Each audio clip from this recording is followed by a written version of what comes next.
Welcome to another episode of Get Wisdom. I'm Brian Kelly, along with Get Wisdom founder and director Carl Mollison.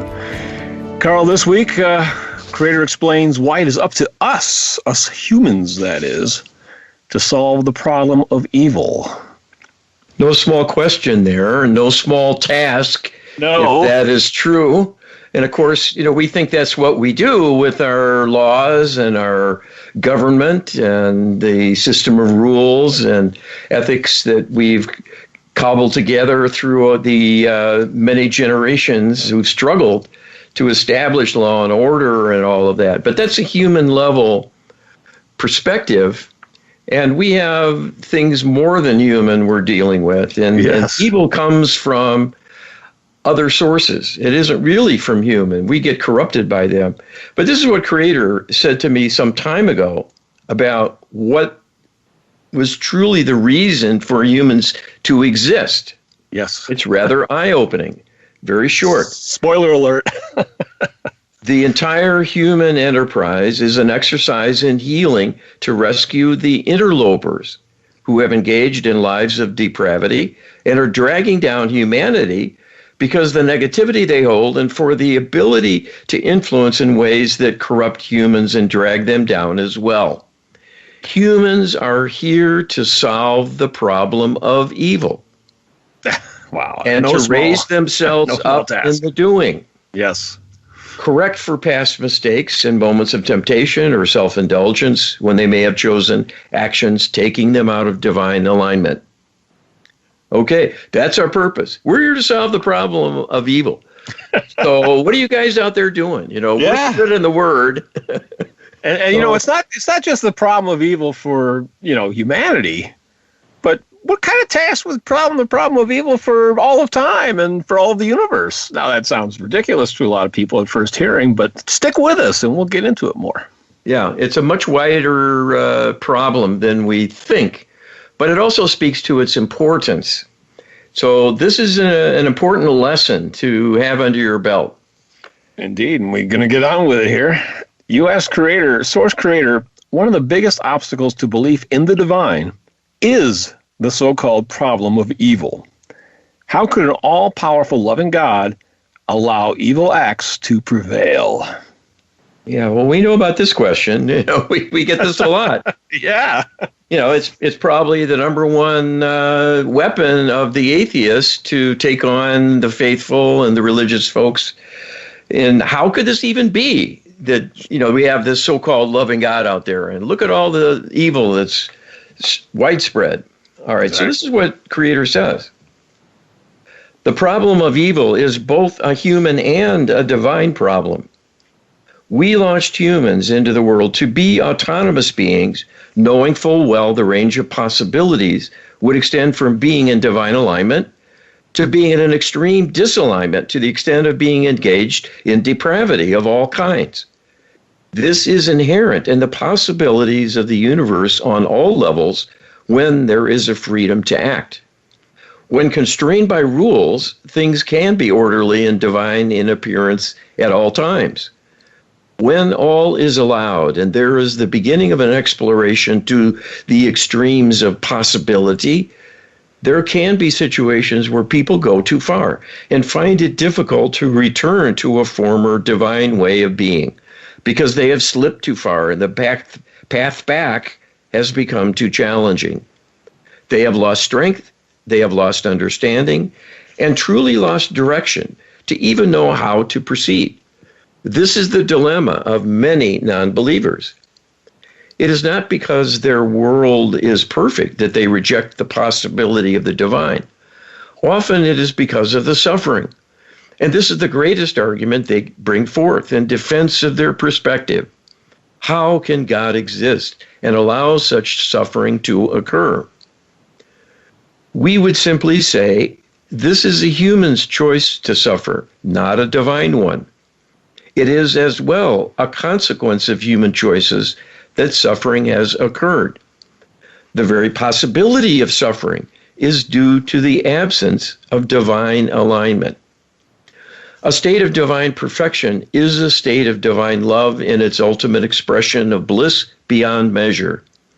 Being in that state precludes every kind of suffering. The fact humans are not in divine alignment is not proof God does not exist. It is proof God is not being fully expressed through them at the moment in how they are living their life, in the way they think and feel. That is a problem for human to solve in a world of free will. As the creator of all that is, we can be patient knowing that each person will find their way back to the light eventually. That is why we can tolerate the existence of evil. It is inherent within the range of possibilities in a world truly free, and therefore is simply an existence more on the negative end of the spectrum of possibilities through circumstances and not having a broader meaning than that. Love is open to all. Greatness is open to all. It is a choice. When people choose to suffer through harming others, seeking power and control, and then having their day of reckoning when it is lost and the shoe is on the other foot, it is their doing and not ours. The fact they exist at all and have this quandary is very much a reality of divine existence and is our creation unfolding for all to see and experience who are a part of the human project. You know, this is a very insightful channeling, and probably one that, frankly, is unwelcome to quite a few people. You know, that you're responsible, that there's consequences to what you do. Ignorance is not an excuse. That wasn't explicitly said here, but that's certainly embedded in this channeling, and that we're responsible. We have to be responsible. That's the message here, and you know, people don't like to hear that sometimes. Well, I get that. We want things done for us if we can get it. You know, we'd rather have a mother God and a father God up there taking care of us, nurturing us, seeing to our needs, propping us up, picking us up when we fall, and bringing bounty our way, especially give me money, make me happy, make me secure, make me successful, make me loved, and so on. But in a free will paradigm, it is all our responsibility to see to. Yes. We've been given the tools. We've got a body to work with, we've got a mind, and we've got this planet. And that's the experiment. How is it going to go? And God is watching, and God is helping. But we have to ask for it. That's the piece that's missing. That's the piece.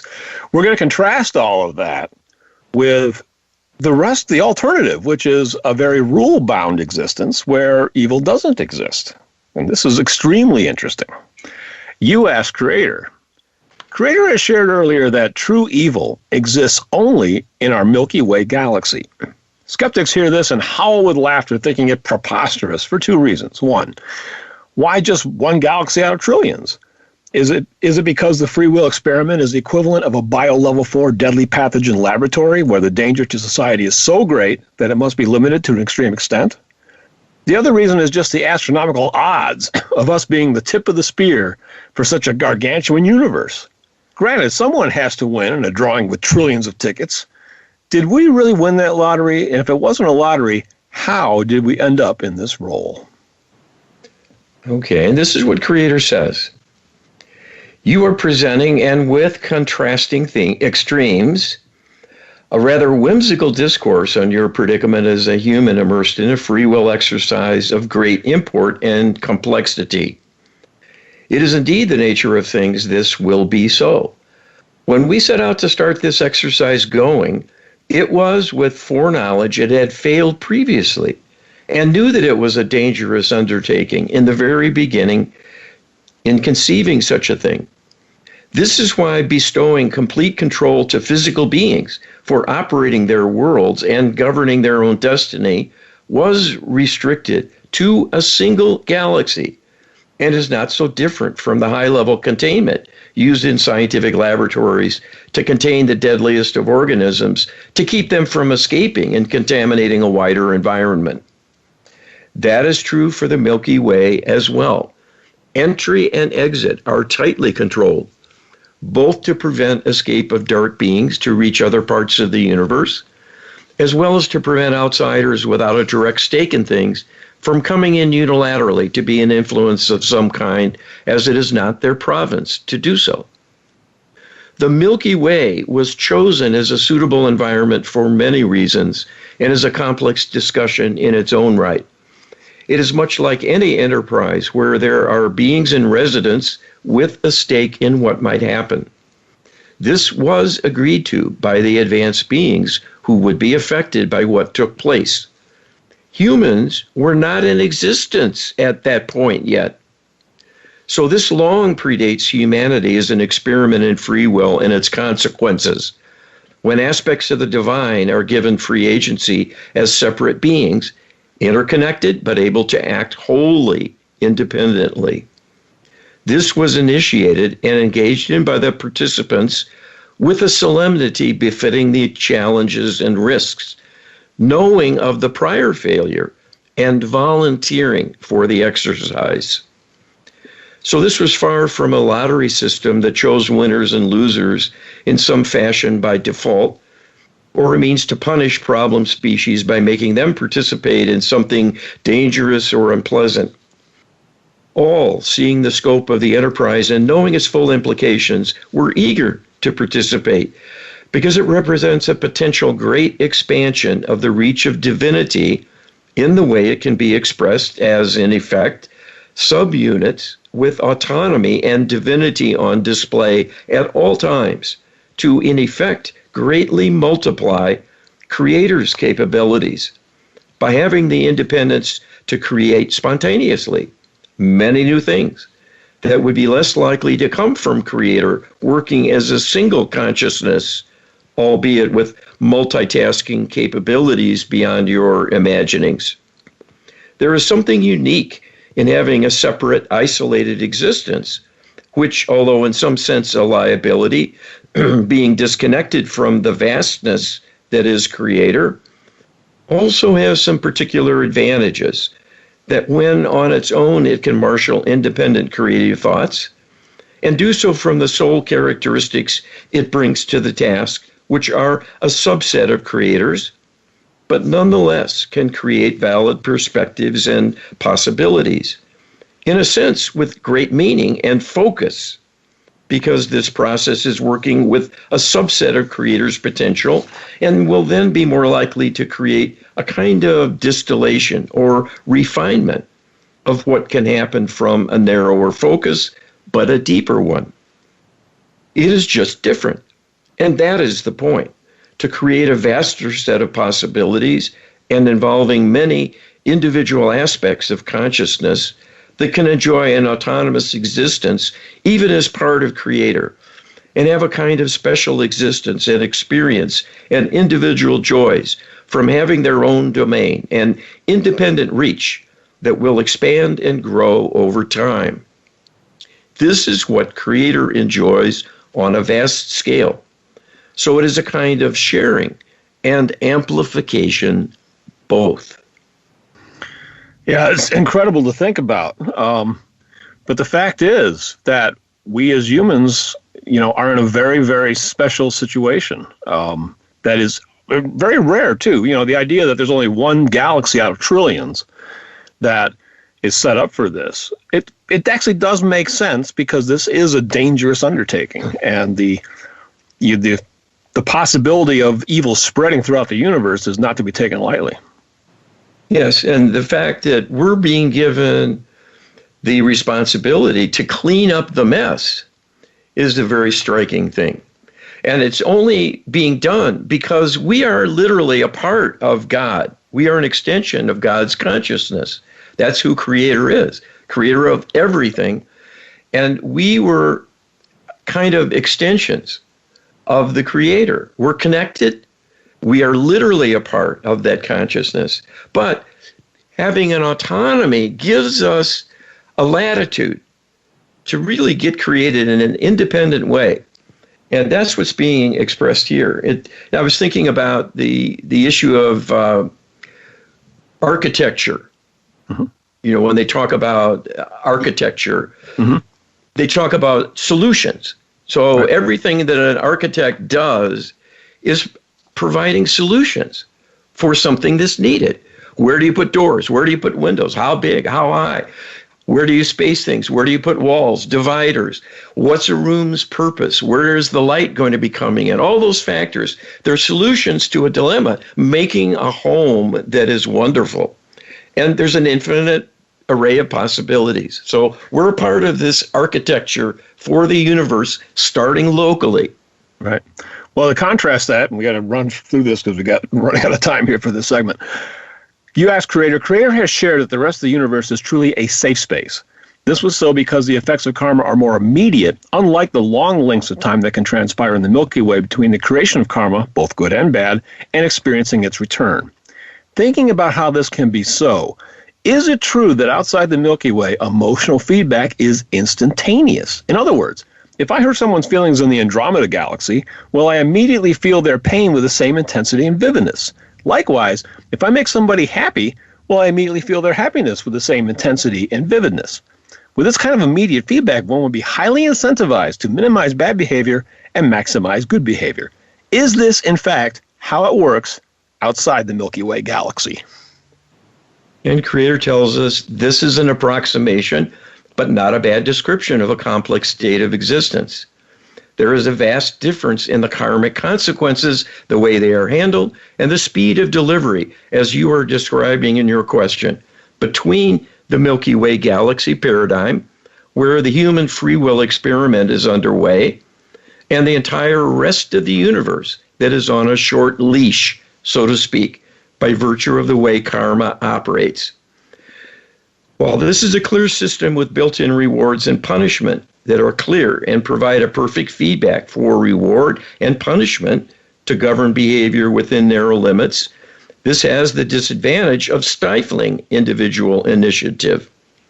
There are things that can be accomplished through risk-taking that might be messy at first, but have a kind of silver lining and lead to great things later on that will be more than compensation for inconvenience in the short term.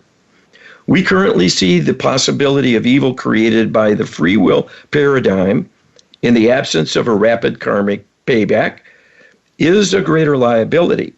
It has become the chief problem with your galaxy and is threatening the success of the human free will experiment. So in a sense, the jury's still out on whether our grand vision for this paradigm will bear fruit and become a permanent aspect of the universe. It is up to humans to make it successful and will be their reward if they do. Interesting. It basically, we're doing this because the rest of the universe can be boring sometimes, amazing as that seems. Well, and new things will come about through this kind of splitting off of power and capability to give some to each one of us as a kind of a portion of the creator consciousness. Yes, and I think creator wants to be surprised too once in a while. Yeah, yeah. I think this is right. Absolutely. I think this is right, and not that creator loves the morbid and the depraved. That's so in evidence in our world that's been brought here from the other extraterrestrial civilizations who have been living with that cloud for a long, long time. But that's what's going on. Well, we'll have more going on when we get back with more Get Wisdom right after this. Welcome back to the second segment of Get Wisdom. Carl and I are talking about what Creator has said about us, humans, us, being responsible for solving the problem of evil. Yeah, how about that? No small chore there, but let's get to it. Absolutely. You ask Creator, Dr. Greer, and a lot of people probably don't know who he is, but you can Google it. He's a UFO researcher. He's got his whole thing going on for years that he's been doing.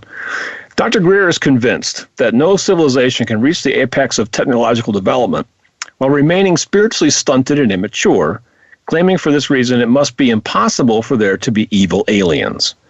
Yet we know from our own observation and Creator's words that is emphatically not the case. Greer's argument is echoed by other skeptics who simply can't believe that being smart enough to master time, space, and biology would not have also figured out scientifically and philosophically that crime doesn't pay. Rather, is it actually true that evil aliens are motivated to master time, space, and biology to become even greater criminals? All right, and this is what Creator says. Unfortunately, this is quite true. The extraterrestrials, despite their longevity, their advanced technological capability, their brilliance, and their vast experience base, have squandered these blessings by becoming corrupted and compromising their divinity to such a large degree they are almost devoid entirely of any redeeming qualities. The ability to love is not impossible, but rarely experienced by them. It is a vestigial emotion and is unlikely to arise when they are left to their own devices. It is only in very rare circumstances that an Anunnaki being will have any kind of loving feelings or kindness arise within them. So they are, in effect, lost and in danger of destroying themselves. That will be the fate of the fallen angelics, who are now entirely on their own and only survive to the extent they can become a parasite to draw energy from other living beings.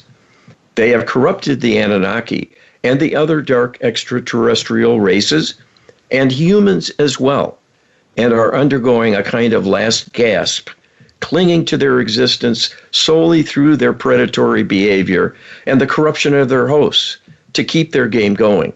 That is hardly an achievement. So the lesson here is not just that logic and reason will fail to create perfection. It is that when selfishness reaches a high enough level, love will be squeezed out, and then the possibility of further growth in a real sense will become impossible.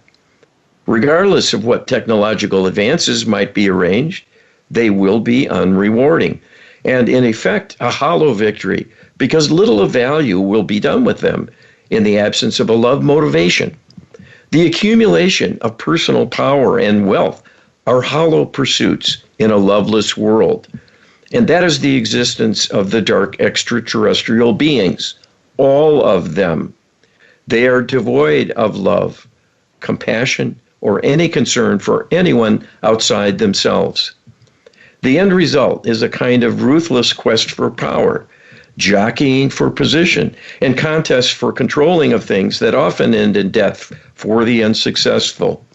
That is hardly a sophisticated way to live, and is no endorsement for what will happen in the absence of a divine connection. So this thinker is in actuality entirely missing the point that great works occur through love and only through love. Anything else is trivial. You know, most people have grown up and been exposed to Star Trek for most of their lives, actually. And, I myself have certainly dreamed and fantasized about being on the Starship Enterprise and going where no one else has gone before and exploring all of that. And in the Star Trek world, there's a lot of morality. But what if it was the Klingons that you were going to be part of? It's a different thing to think about. Yes, well, this is a kind of metaphor for the human struggle, isn't it? And the unfortunate thing about Star Trek, we have learned, is that it was godless. It was assumed that we would continue to be ethical far into the future, but it did at least recognize that not all races of beings choose that path and keep it going, and they falter, they stumble, and then they get darkened, and then it gets really, really intense. Yes, indeed. You ask Creator, is this misconception holy because Dr. Greer and the skeptics have enough of a divine connection to understand that love is an even more powerful motive without understanding that love itself is wholly a product of a divine connection? Without the divine connection, love ceases to be a motive, and the only motive remaining is the criminal one. Is that the case? All right, and this is Creator's answer. This is very much the case. Love is the point of existence, so much so that it is taken for granted and does not even enter most discussions. This is because it is so much a part of human behavior, it is so natural, it is almost like breathing, that people want to be in polite company working together in a kind of friendship role to overcome challenges and to encourage growth and accomplishments, even as people might want to have individual achievement and a demonstrated prowess to feel good about themselves, that they are accomplishing things of value, and so on. It is usually the case people are striving to achieve the love and praise of others, not the glory of a tyrant's power, because they have risen to the top and can do anything they like of a savage nature to their underlings. But yet that is the end stage of even highly intelligent beings who become loveless through corruption. It will not end in glory, but in depravity, a criminal level mentality of winner take all, whether anyone else likes it or not, with rights held only by the mighty, who will be uniformly selfish and uncaring about the suffering and deprivation of others they may cause in their rise to power. You know, a lot of thought went into some of these questions, and the answers are just amazing. But this is, you know, it's something that people probably don't really want to hear, that without the, you know, if you have a secular mindset, that it will inevitably lead to complete corruption and depravity. Love is not going to be in your future. Yes, well, this is the unfortunate reality, and Creator has made this very clear. When you turn away from the Almighty, you are in danger of severing your very lifeline. You get the energy to live from God. It comes down energetically into you from the divine realm.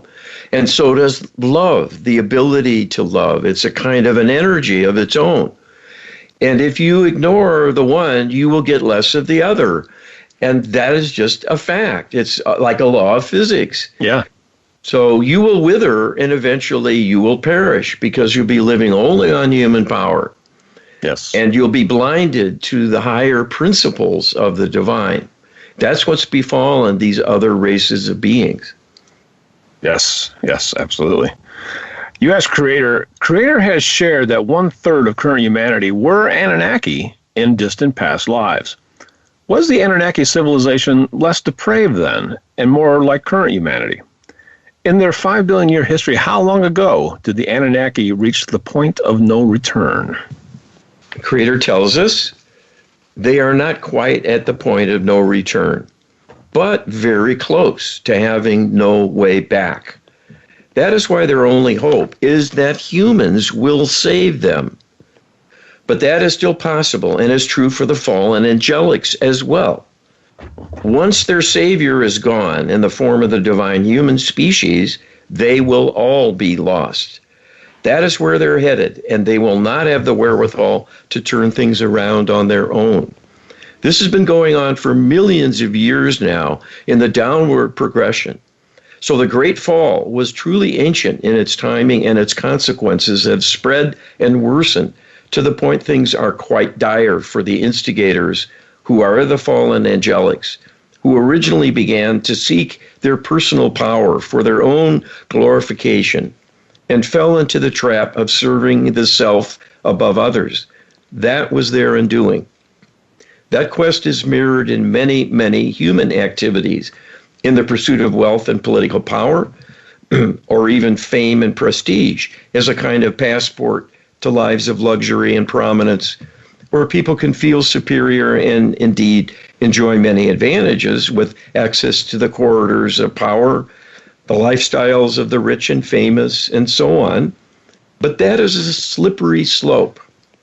They will increasingly encounter troubled people who have been quite corrupted in order to gain those advantages, because they are not achieved through love and acts of kindness, but through self-serving strategies and manipulations. And that will become a dead end, as it has for the extraterrestrial civilizations. Despite their talents, their capabilities, and their many achievements intellectually, they are spiritually corrupt and empty, and that will determine their fate. You know, it's interesting, that last paragraph. You know, a lot of self-made millionaires who, you know, come into wealth through their own efforts and their own creativity, and then start hanging out with older rich folks that have, you know, inherited their wealth or been around for a long time. You know, they're shocked at the culture they find themselves in, you know, that it's not, it looks more like the Anunnaki than it does like the rest of us. Well, and that's how it's come to be, because they are running the world from behind the scenes. And they let our governments do their thing because they can manipulate them. Well, they've also darkened them. And that's why all the governments now are more like, the tin pot dictators, the strongmen, the fascists who maneuver and manipulate through power and control, regulation, and mandates, and a very heavy hand, and using law enforcement as a tool to maintain order. And of course, the military, if that becomes necessary. And it's all non-divine in how it's set up, with the power at the top. Yep. And people with little say. Yeah, and it's in the Anunnaki world, it's to a much greater extreme than what we're experiencing. But that seems to be what we're headed for if we don't turn things around, Carl. Yeah. U.S. Creator, how did most of these former Anunnaki, now today human, escape continued reincarnation in that civilization? Did they graduate? In spite of the harshness, did they manage to spiritually outgrow their surroundings? All right, and this is what Creator tells us. In the earlier stages of the corruption by the fallen angelics, there were still Anunnaki beings of distinction and spiritual alignment among many who were becoming corrupted and lessened as a consequence. That has become rarer and rarer, and currently it is almost impossible for an Anunnaki being to turn its life around and seek something better that is based on spiritual principles.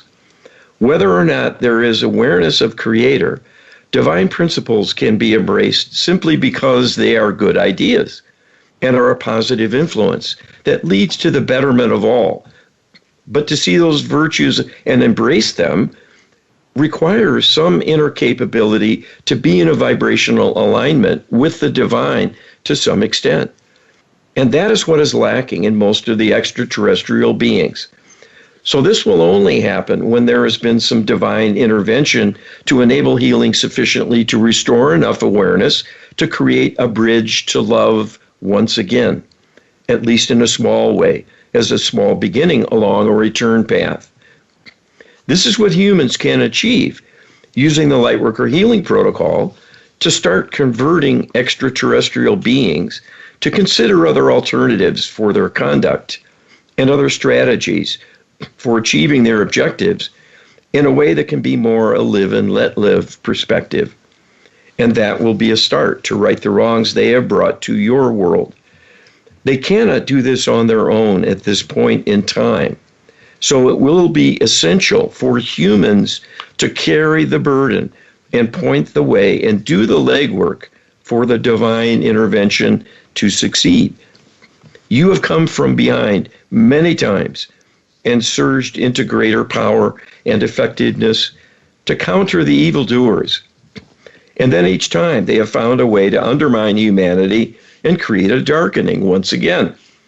You are nearing another turning point when things will be decided, perhaps once and for all, on the matter of human survival and ascendancy, where you will have won the contest and created enough healing momentum to change the direction of things for the Milky Way galaxy as a whole, and will begin expanding your scope to many other parts of the universe with new roles to play.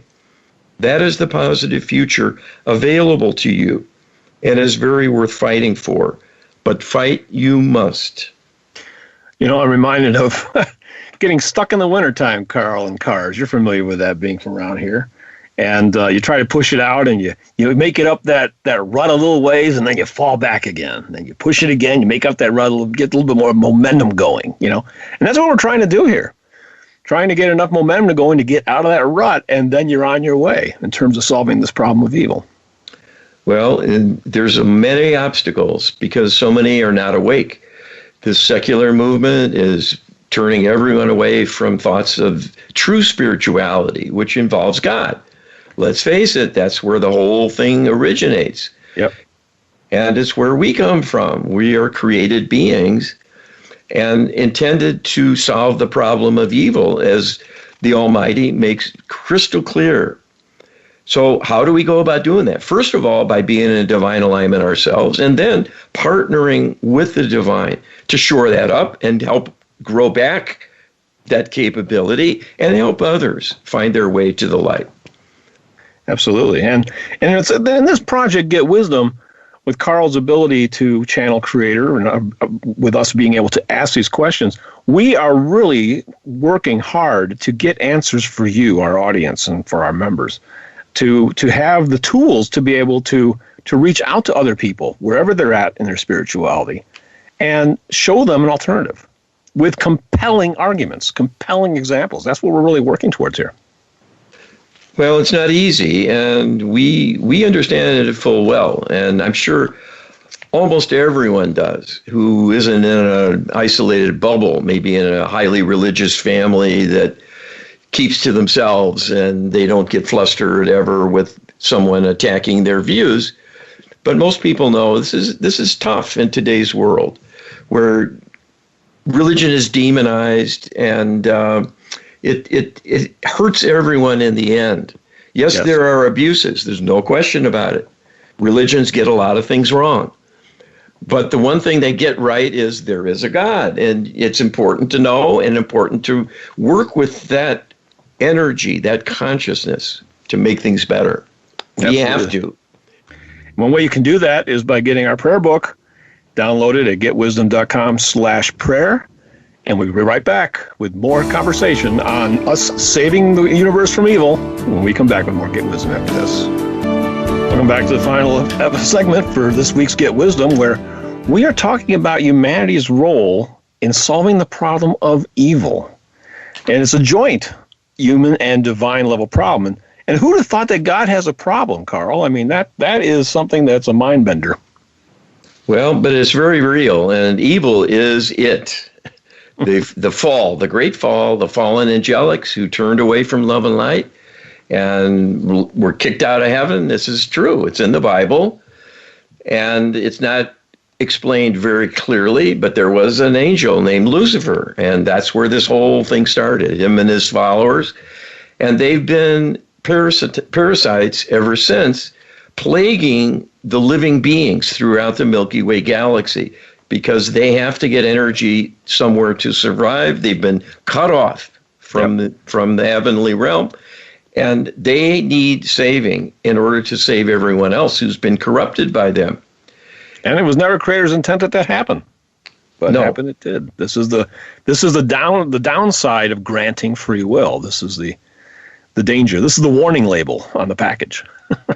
Yes. So up to this next question, I'm going to share a quick story. There was a kind of a conspiracy type story floating around on the internet called the Black Jesus. And that the story went that there was a figure that appeared in Africa in the 1960s who was basically Christ-like and was full of wisdom and could perform miracles and heal the sick and could teleport and do all the things that are attributed to Christ in the Bible.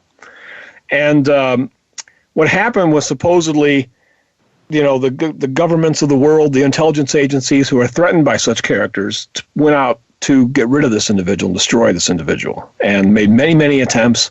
And each time that he was killed, he just resurrected and was back on the scene. And they kept doing this again and again and again. And finally, the Black Jesus appeared in the offices of the truly top people of the world that called the shots and said, well, it's clear that you're not going to let me perform my mission, so I'm out of here. But let me leave you with this warning that someday there's going to be a lot more like me and you won't be able to stop us then. And then poof, he disappeared and that was the end of it. We asked about that story to see if it was real, and Creator said that it was not. It was fiction. So that's the background for this question. We're going to ask it right now. You asked Creator, Carl. Creator has shared that the Black Jesus story is fiction and didn't happen. Yet, part of the reason the story seems believable is precisely that we would expect governments and intelligence services to behave precisely as they did in the story. They would pull out all the stops to destroy such an individual. Is that, in fact, what would happen if a latter-day divine mission of another Christ-like figure were attempted? All right, and this is what Creator tells us.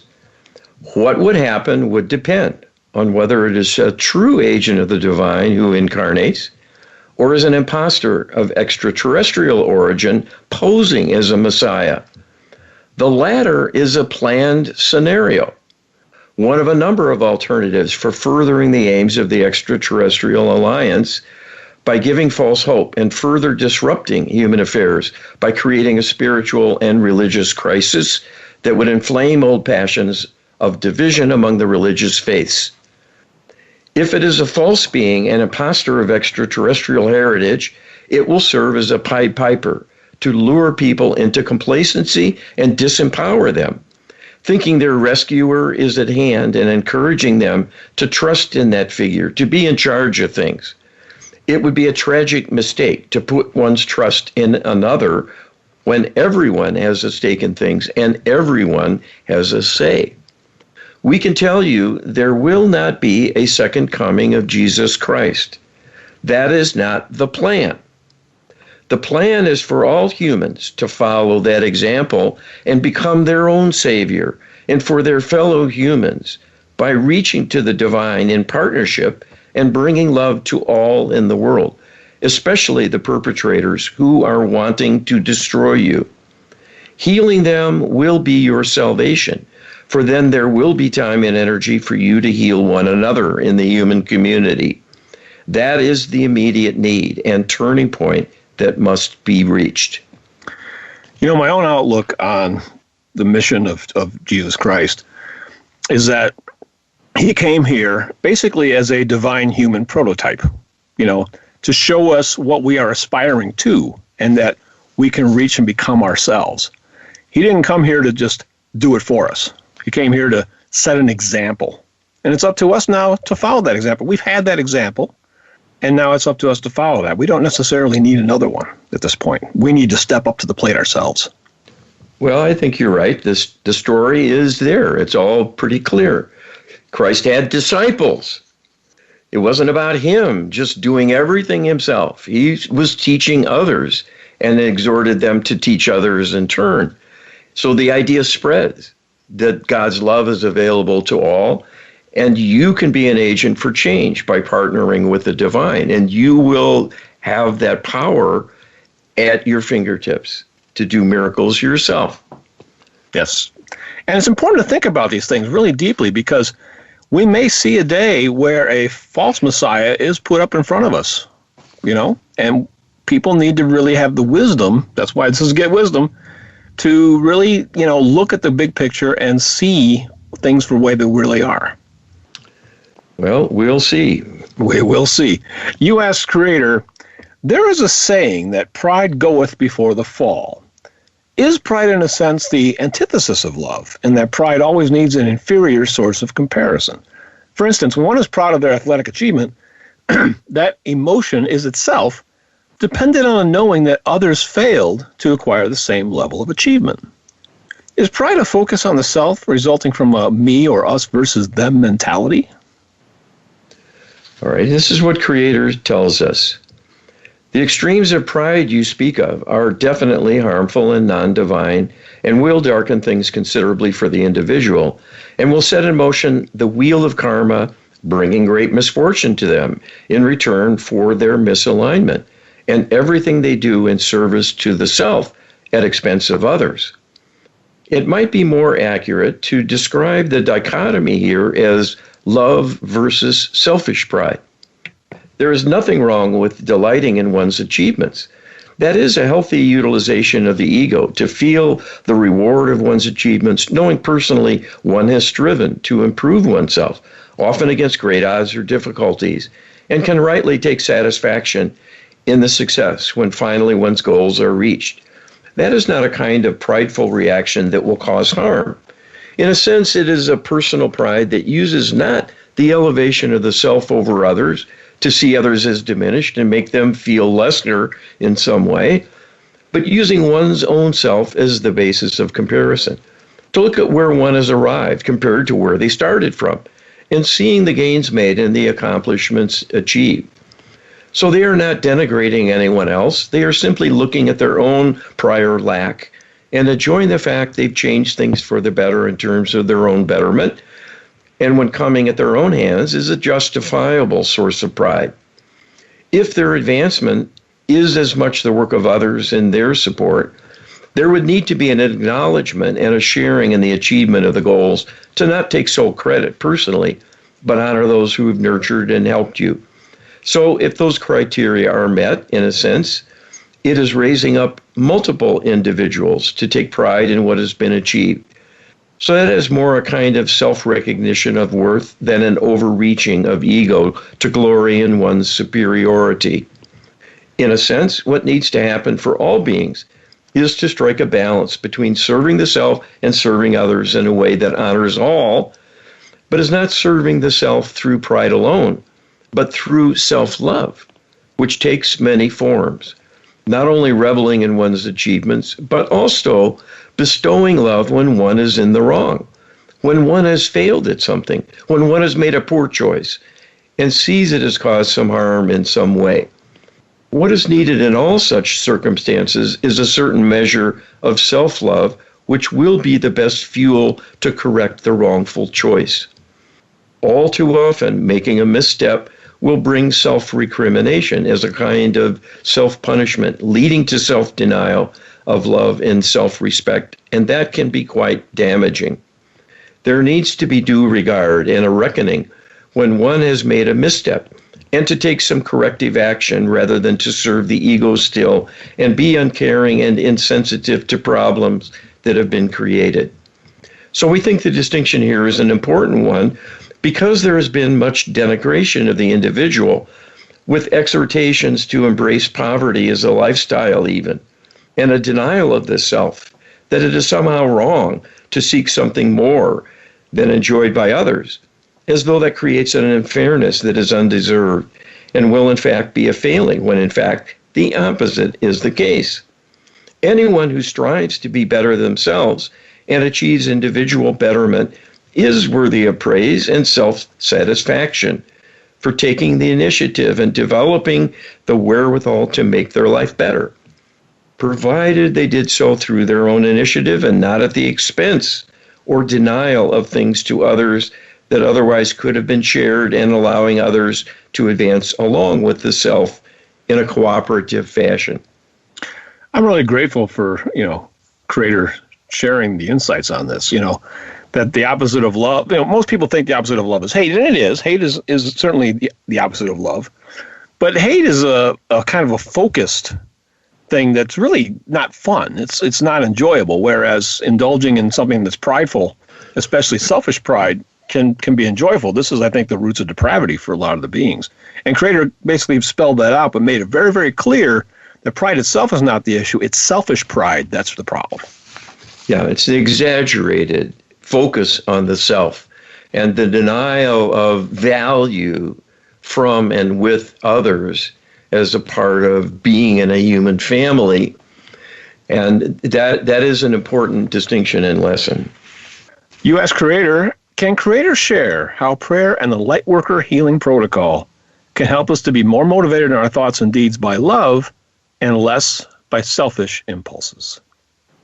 Okay, so if it's up to us to fix the problem of evil, it leads to selfishness and worse. How do we do it? This is what Creator says. We would say that the greatest healing need and greatest dilemma of the being is to be in a loveless state. That is a tragedy of major proportions that will determine their destiny and ultimate fate, if not corrected. This is the plight of the corrupted who are disconnected from the higher self and from the divine as well. The flow of divine energy is what brings love into the being. And with a disconnect from higher self, there will be a diminishment in the capability to feel and express love. Those on the path of this diminishment will become troubled, will become frankly narcissistic at some point, and can be seen to fit a diagnostic category of having a narcissistic personality disorder. And that is on the spectrum towards becoming a full-fledged sociopath, who by definition is devoid of conscience and any ability to feel love or compassion for others. This state of being can be healed, because as it is often a consequence of many karmic events conspiring to undermine the person, darken their perspectives, and corrupt them to make a series of many poor choices, bringing harm to the self through harming others in many cases as well. And that creates a fall from grace that will be difficult for them to recover from on their own. It can take a whole lifetime of healing effort to make a dent in the backlog of karmic missteps and failings. This is why so many people will have a series of lifetimes of struggle and suffering as they work through their prior karmic obligations to rebalance things. This is why the Lightworker Healing Protocol represents a true breakthrough for humanity by giving them for the first time a powerful and exquisite tool to call forth the deepest kind of divine healing intervention that is possible.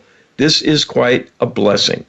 The empowerment of prayer as well, through a better understanding of what is needed and how to leverage the energy of prayer requests through a combination of understanding what is needed, focusing the request on the essential elements, and then empowering the prayer to have it repeated again and again and again, and to join with others as a pooled endeavor to further strengthen the healing power brought to bear are examples of the great advancements available to you in how to improve your lives through healing from the divine realm. Healing is where it's at, and you can check out details on the Lightworker Healing Protocol. It's offered as a service as well as training so that you can practice it yourself. Get that information at getwisdom.com/LHP and check out our Lightworker Healing Protocol services that are available at getwisdom.com. And you can request a healing session for you and your loved ones. We have group discounts, Carl. Indeed. And Indeed we do. Yeah, check us out, getwisdom.com. There's a healing tab on our menu, and there's a whole menu of items that we can do. There's clearings, there's property clearings, animals, companion animal clearings and interventions. So any kind of healing need can be explored and with this protocol. Yes, and our book on prayer talks about these empowerment capabilities. This is what religion isn't teaching, but needs to, and it's a way to empower prayer to ever greater effectiveness. Yes. This is Creator's wisdom, not ours. This is coming from the Almighty.